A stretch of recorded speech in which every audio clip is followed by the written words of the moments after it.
Wiener solution, module WS. This is similar to the simple adaptive system, but now the channel H is a vector and the adaptive filter W is also a vector. Getting into this then. So H channel is here, W is here.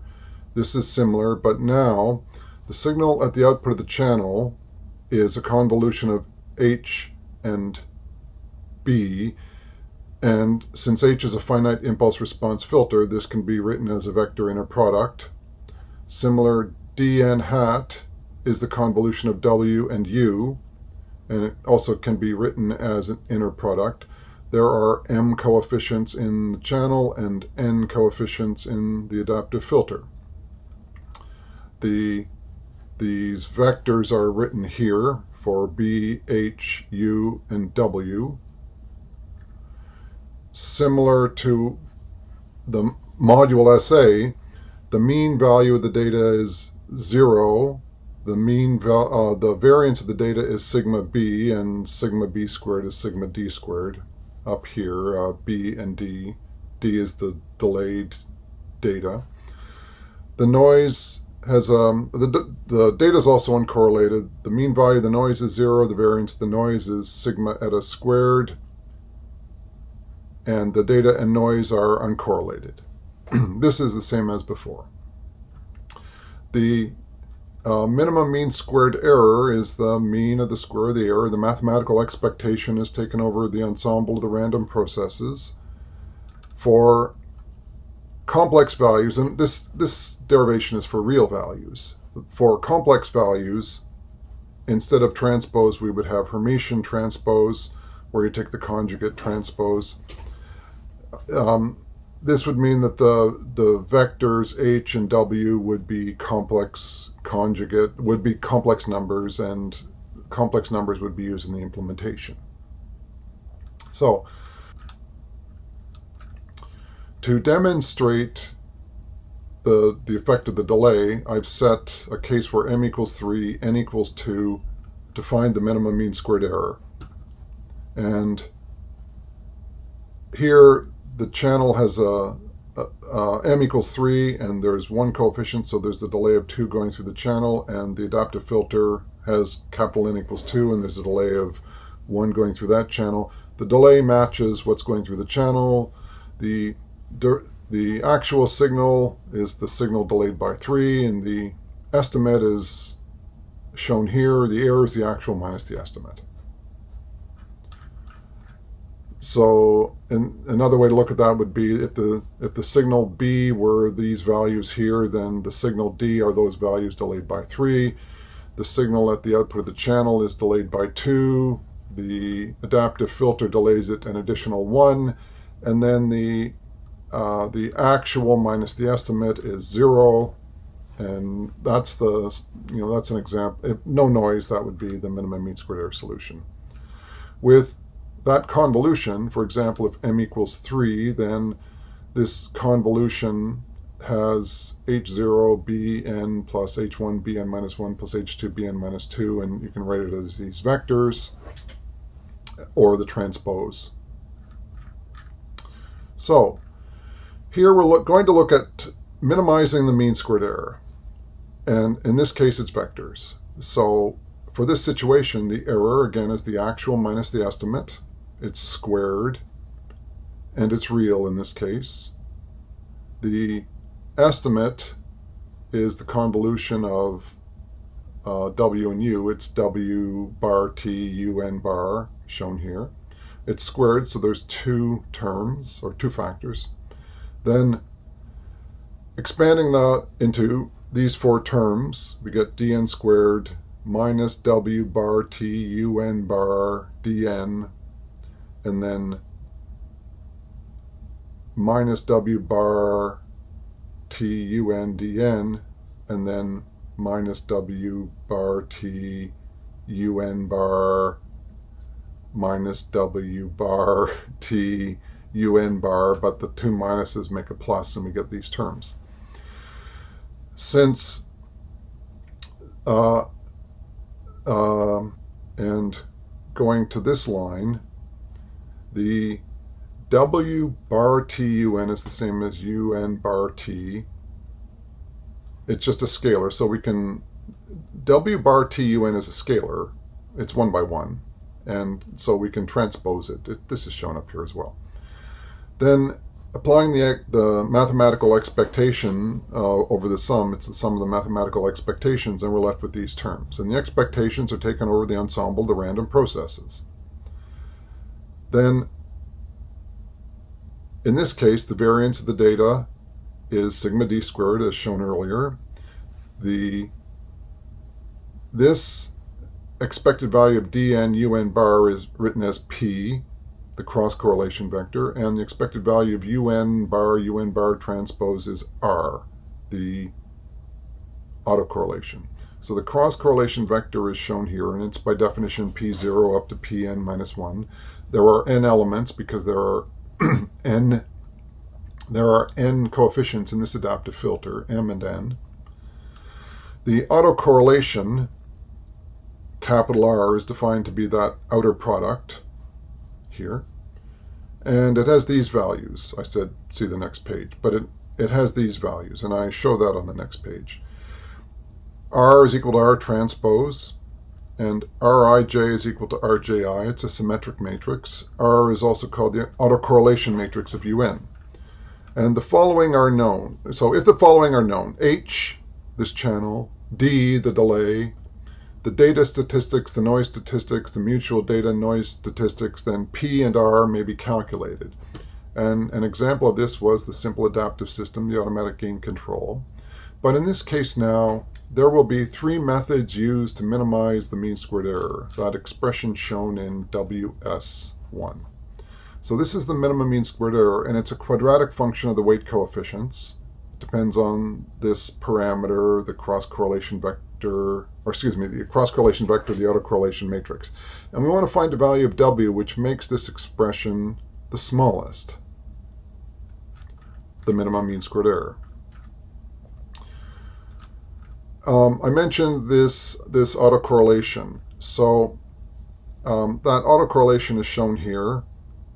That UN bar vector, the input to this adaptive filter, here, UN's the signal here, but UN bar is the vector made up of these samples, and this is the outer product.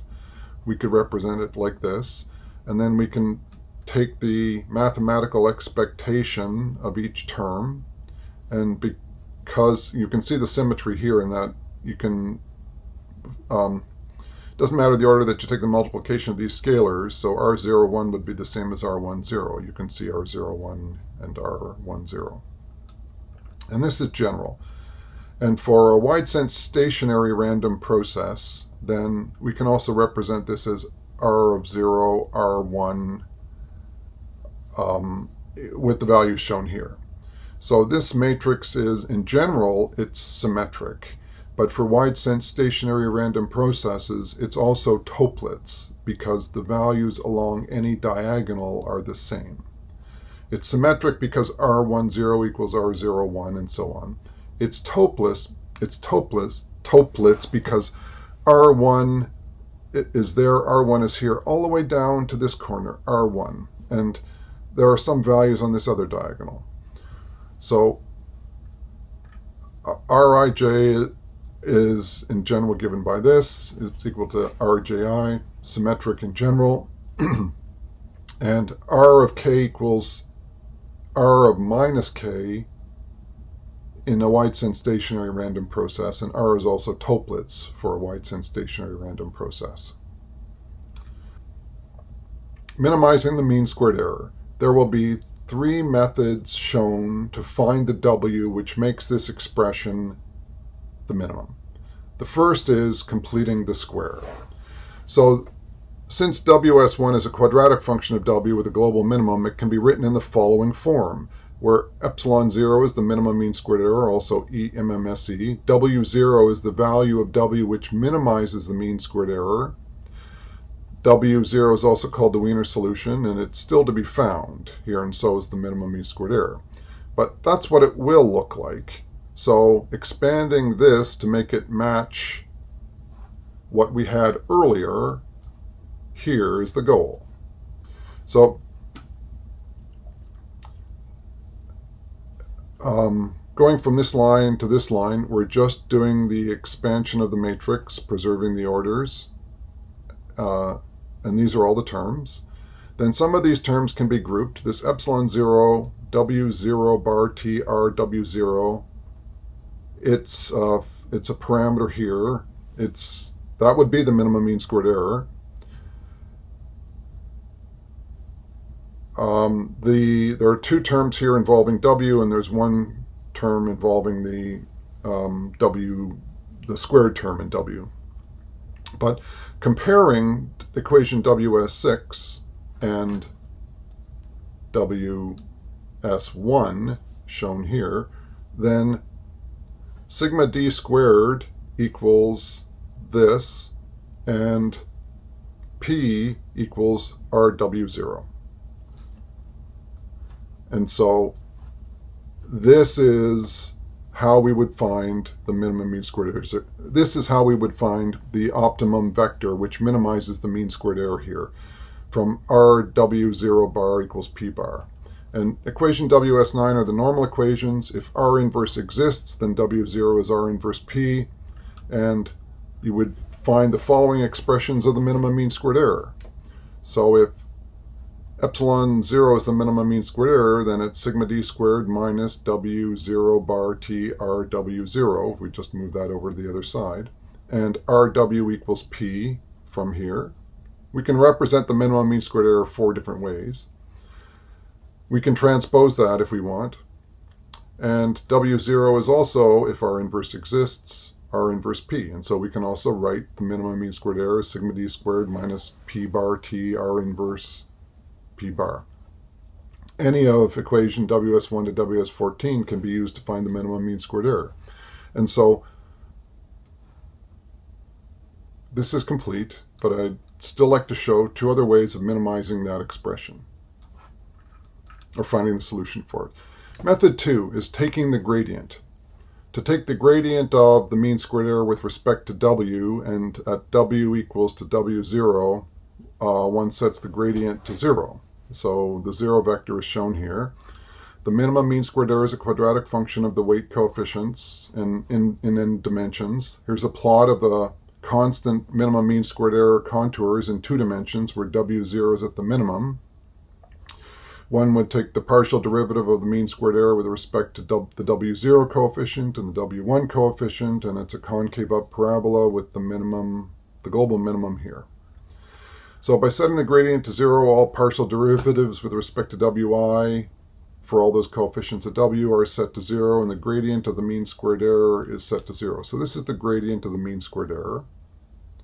And in this minimization method, this gradient of this expression is, if we take the gradient of this expression with respect to W bar, the constant term is 0. This gradient produces minus 2WP, and this term produces a 2RW, based on properties of taking the gradient. Setting this gradient to the optimum and equal to 0 gives minus 2P, 2RW equal to the 0 vector, or RW equals P, which is the same equation for W0 as we found in completing the square.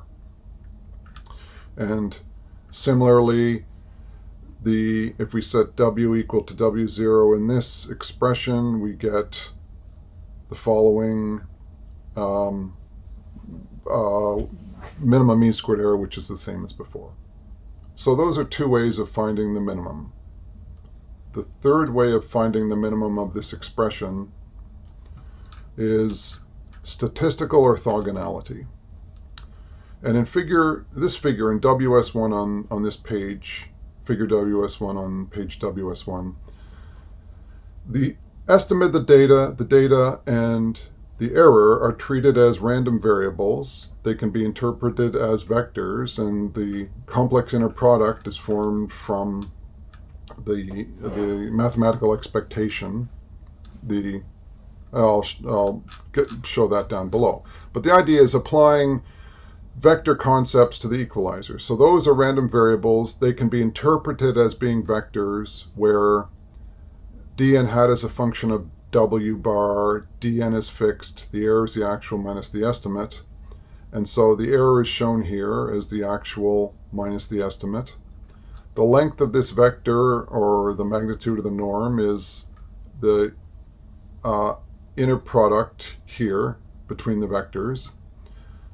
In usual Euclidean 2D space, it's like this, but this is if the inner product in this vector space is defined to be the mathematical expectation of the two random variables where you conjugate the first one, then we can apply statistical orthogonality. So the minimum mean squared error problem is, Therefore, the minimum mean squared error in the equalizer problem is the square of the norm of the matrix interpreted as a vector. And so the error, the value of W which minimizes the error is the same as the value of W which minimizes the mean squared error, the norm squared, and so on. And so the goal is to find the shortest vector E in this expression. That would be the minimum mean squared error. The principle of statistical orthogonality states that the error will be minimized in only one case, when the error is orthogonal to the estimate. And so W changes the value of the estimate, and the value of W which makes this estimate orthogonal to the error is the optimum value of W we're looking for. Stated mathematically, that causes the error to be orthogonal to the estimate, and this is the inner product between these two vectors. This method solves for W0 as follows. For the error to be orthogonal to the estimate, and the error here is the actual minus the estimate. Algebra and dn hat is given by this expression. The algebra expands this. We have the mathematical expectations. We apply the cross-correlation vector and autocorrelation matrix here. Then we get the following. And so we're interested in what, given this situation that the error is orthogonal to the estimate, it leads to the following. And the solution here in this case would be if R W naught equals P. This is the interesting solution. W naught bar equal to 0 is not an interesting solution. We have a non-zero solution here. So this is the same result as before. This is the third way of finding the minimization. So statistical orthogonality is sometimes a method to determine the answer with the least amount of work. Three ways were shown here: completing the square, taking gradients and setting the gradients to 0, and statistical orthogonality. And they all lead to the solution RW equals P and the corresponding minimum mean squared error values. Thank you.